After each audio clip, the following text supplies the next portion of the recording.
Hello' মাই dear friends, কি খবৰ সকলোৰে? আশা কৰোঁ সকলোৰে ভালে আছে।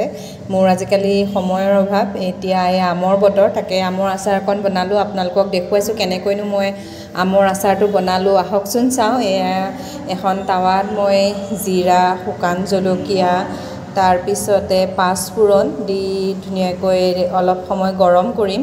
গৰম কৰাৰ পিছত মই মিক্সিত গোটেইখিনি মাৰি ল'ম, মিহি কৰি মাৰি ল'ম। সম্পূৰ্ণও মিহি কৰিব নকৰোঁ, আৰু এনেকৈ হোৱাৰ পিছত মিক্সিটোত মই দি ল'ম।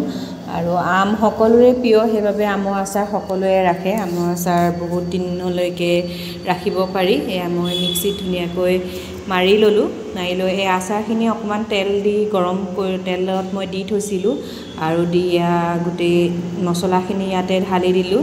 আৰু জলকীয়াও অলপ, পকা জলকীয়াও অলপ কাটি দিছোঁ।